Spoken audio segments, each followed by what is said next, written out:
अखिल भारतीय विद्यार्थी परिषद के जिला संयोजक अमर कृति जी हैं। और आइए हम इनसे पीजी से संबंधित कुछ क्वेश्चन करते हैं। अभी तक अरवल ज़िले में पीजी का निर्माण नहीं हुआ है, इस पे आप क्या कहना चाहते हैं? पीजी की पढ़ाई के लिए विद्यार्थी परिषद लगातार संघर्षरत है जी। और अरवल जिला में पीजी की पढ़ाई सुनिश्चित करने हेतु अखिल भारतीय विद्यार्थी परिषद अरवल सदैव तत्पर है। और इसके लिए हमने विगत 2025 में मगध विश्वविद्यालय के यहाँ गए। मगध विश्वविद्यालय के यहाँ ज्ञापन भी दिए कि अरवल जैसे जिले में पीजी की पढ़ाई सुनिश्चित हो। और इसके साथ साथ उच्च शिक्षा मंत्री संजय सिंह टाइगर जी के यहाँ भी हम लोग ने ज्ञापन दिया है। अच्छा, तो ज्ञापन दिए हैं तो उधर से अभी अब तक क्या निष्कर्ष आया है? ज्ञापन दिए हैं और मुझे अपेक्षा और पूर्ण अनुमान है कि इस वर्ष पीजी की पढ़ाई अरवल जिले में शुरू होगी। एबीवीपी का मूल मंत्र छात्र हित ही राष्ट्रीय हित है। अरवल जिले में पीजी की शिक्षा की मांग को आप राष्ट्र निर्माण से कैसे जोड़ते हैं? चूंकि किसी भी देश की ताकत और क्षमता युवा होते हैं जी। और जब तक इस देश की युवा छात्र शिक्षित नहीं बनेंगे, अब बताइए अरवल जैसे जगहों पे जहाँ पे साधन संसाधन की कमी है और यहाँ के युवा पढ़ेंगे लिखेंगे शिक्षित बनेंगे, पीजी की पढ़ाई करेंगे, पढ़ लिख करके वो देश में अपनी ऊर्जा सकारात्मक दृष्टिकोण से लगाएंगे तो सशक्त बनेंगे। अरवल जिला बिहार की सबसे पिछली जिला है, तो क्या लगता है कि अरवल जिले में विकास होना चाहिए? बिल्कुल बिल्कुल, अरवल जिला को मैं पिछड़ा जिला नहीं मानता, क्योंकि अरवल जिला एक विकासशील जिला है जो लगातार रफ्तार से विकसित कर रहा है। चाहे पढ़ाई के क्षेत्र की बात करें, चाहे शिक्षा के क्षेत्र की बात करें।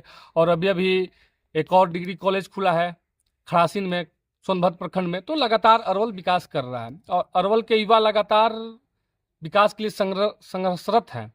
तो मैं नहीं मानता कि अरवल जिला एक पिछड़ा जिला है और यहाँ संसाधन की जो भी कमी है धीरे धीरे वो पूर्ण होगी। आज के छात्र राजनीतिक अक्सर सत्ता की चमक में खो जाती है। एबीवीपी ने अरवल जिले के इन कॉलेजों के लिए क्या ठोस प्रयास किए हैं? एबीवीपी सत्ता के लिए नहीं बल्कि संघर्ष के लिए जानी जाती है। हमने केवल मांग नहीं उठाई है बल्कि उच्च शिक्षा मंत्री श्री संजय सिंह टाइगर जी के विधिवत पत्र लिख करके धरातल की हकीकत, अरवल की जो धरातल है उसकी हकीकत से अवगत कराया है। हमने एसडीएस कॉलेज कलेर, एसबीएन कॉलेज लारी में पीजी और रोज पारक पढ़ाई हेतु ज्ञापन भी दिया है। लाइब्रेरी साइंस हो, हम लोग अखिल भारतीय विद्यार्थी परिषद छात्र की समस्याओं को कागज तक ही सीमित नहीं रहने देते हैं बल्कि उन्हें समाधान के लिए सरकार के दरवाजे पे जाते हैं। कहने का अर्थ यह हुआ अखिल भारतीय विद्यार्थी परिषद सड़क से लेकर सदन तक अपने छात्रों के अधिकार के लिए जाने के लिए प्रतिबद्ध है। अगर सरकार आपकी मांगों को नजरअंदाज करती है तो एबीवीपी का अगला कदम क्या होगा? एबीवीपी छात्र हित के मुद्दे पर कभी चुप नहीं बैठती। अखिल भारतीय विद्यार्थी परिषद अपने स्थापना काल से ही इसका इतिहास देखिएगा संघर्षों से रहा है। हमारा प्रयास पहले संवाद और सहयोग से है, इसलिए हमने मंत्री महोदय जी से सहानुभूति पूर्वक विचार करने का अनुरोध किया है। लेकिन अगर बात हमारे छात्रों की भविष्य के साथ खिलवाड़ की आएगी तो अखिल भारतीय विद्यार्थी परिषद पूरी तरह से आंदोलन करने के लिए, लोकतांत्रिक आंदोलन करने के लिए, चरणबद्ध तरीके से आंदोलन करने के लिए प्रतिबद्ध है। अगर अरवल जिले में पीजी का निर्माण हो जाता है तो ग्रामीण स्तर सर्वप्रथम अरवल जिले में एक बहुत बड़ा बदलाव आएगा, क्योंकि अरवल जिले के लोग यहाँ तो स्नातक कर लेते हैं, लेकिन स्नातक करने के बाद वो दूर शहरों पे पलायन की ओर जाने के लिए मजबूर होते हैं। जैसे पटना जाना पड़ता है, उनको गया जाना पड़ता है, जहानाबाद जाना पड़ता है।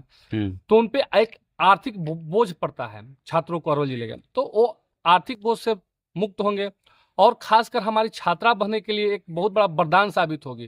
क्योंकि आजकल के देश में देख रहे हैं, जहाँ तक कि छात्रा महिला सशक्तिकरण की बात चल रही है, हमारे यहाँ के पीजी की पढ़ाई नहीं होने के कारण छात्राएं पढ़ाई को छोड़ रही हैं, पढ़ाई उच्च शिक्षा प्राप्त नहीं कर पा रही हैं। तो पीजी आने से सबसे बहुत बड़ी फायदा छात्राओं की होगी, जो उनको पीजी करने में आसानी पड़ेगा। उनके जिले में पीजी होगी तो आसानी होगा, कहीं दिल्ली, पटना या अन्य शहरों की ओर रुख नहीं करना पड़ेगा।